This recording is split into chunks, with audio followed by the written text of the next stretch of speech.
গৌর হরির কৃপা হয়, মহাপ্রভুর কৃপা হয়, তাহলে পৃথিবীতে সব সম্ভব। এই পৃথিবীতে কোনোটাই অসম্ভব নয়, সবকিছুই সম্ভব। দেখেন, আমরা তো বাড়িতে সবাই একটু একটু গীতা পাঠও করি, একটু একটু নামও জপি, মালাও জপি। জপার মধ্যে ভগবানেরও ভজনা করি। তার মধ্যে ভগবানকে কয়টি ভাগে আমরা ভগবানকে কয়টি ভাগে বিভক্ত করে ভজনা করি, এবং কয়টি ভাগে ভগবানকে ডাকলে ডাকা যায়, সেই বৃত্তান্তটা একটু বলুন আমাকে, আমি শুনি। জানেন না? 4টি ভাগে। প্রথম ভাগটা হচ্ছে দার্শভাব, দ্বিতীয় ভাগটা সখ্যভাব, তৃতীয় ভাগটা বাৎসল্য, চতুর্থ ভাবটা কান্ত। এক একটা ভাগের অর্থ বলতেছি, 4টা ভাব। দাসস্বভাব শব্দের অর্থ কি? দাসত্ব। এই যে আমরা আগামী পরশুদিন যখন এই বান্ডবাঙ্গা হবে, তখন বলবে বৈষ্ণব দাসে বলে। যদি বৈষ্ণবের মতো দাসত্ব ভাব নিতে পারেন নিজের অন্তরে, তাহলে ভগবানকে একদম অন্তরে, অন্তঃস্থলের মধ্যে পেয়ে যাবে। যাই হোক, দাসত্ব ভাবটাও আপনারা পারলেন না, আমিও পারলাম না ব্রাহ্মণ হয়ে। দ্বিতীয় ভাবটা কি? সখ্যভাব। সখ্য শব্দের অর্থ কি?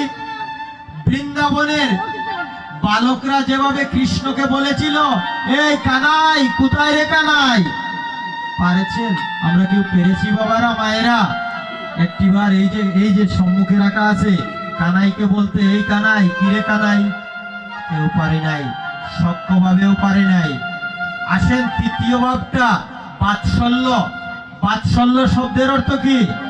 বাচ্চা আমার মায়ে যে বাচ্চাকে কুলে লয়, মাতা যশোমতী, মাতা রোহিণী ভগবানকে কিভাবে দড়ি দিয়ে বেঁধে দিয়েছিল, সেই বাৎসল্য ভাবটাও আমাদের মনের ভিতরে আসে না।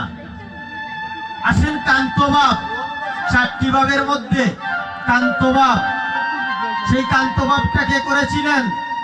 বৃন্দাবনের সেই ব্রজগোপীগণ, শ্রীমতী রাধারানী। এই যে সম্মুখে সেই শ্রীমতী রাধারানী, সেই কান্তভাব, প্রিয় ভাব।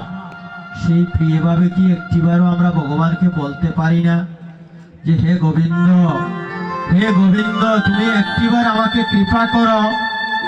এই আসরে আমরা যারা এসেছি সবাই তো গৌরের কাছে ভক্তি প্রণাম করেছি বাবারা। কি বলেছি? হে গৌরাঙ্গ, আমাকে 500 টাকা দিন যেন, কালকে আমার কিস্তি।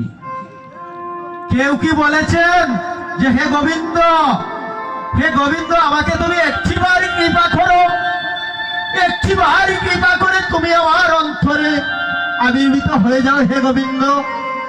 কেউ একটিবারও বলতে পারেন নাই বাবারা। সেই গোবিন্দকে একটিবারের জন্য ভগবানকে যদি বলতেন যে হে ভগবান, তুমি কেমন আছো, তুমি কি ভালো আছো? এখানে ভোগ নৈবেদ্য দিয়েছেন বাবাজি, 5 মিনিট করে সবাই এনে খেয়ে ফেলবেন, পেট, এই পেট ভরে ফেলবেন।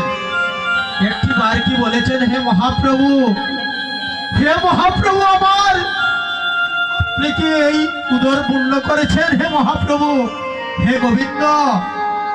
কেউ একটিবারও বলার আমাদের সেই সুযোগ হয় নাই, সেই সুযোগটা আমাদের হয় নাই। শুধু আমরা সংসারের বিষপানের মধ্যে পড়ে আছি। এই সংসারের মধ্যে এসে স্ত্রী, পুত্র, পরিজন সবাইকে নিয়ে আমরা পড়ে আছি।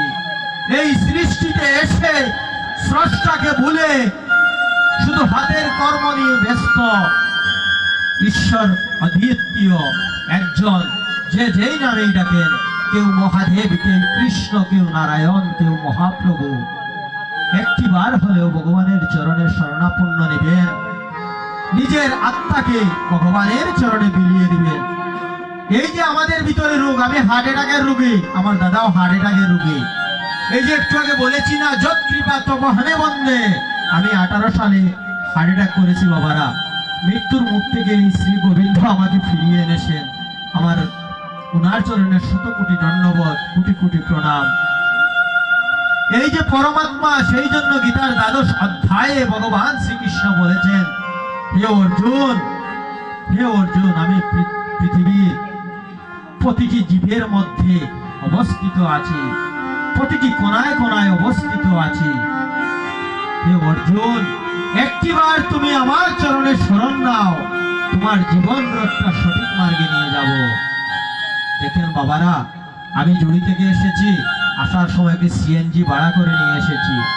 সেই সিএনজি ড্রাইভার তো অন্যজন, আমি তো না। তদ্রূপ আমার এই যে দেহের মধ্যে যে সারথি আছেন না, এরা তো এই রথের সারথি আমি না রে বাবা। এই রথের সারথি যদি একটিবার গাড়ির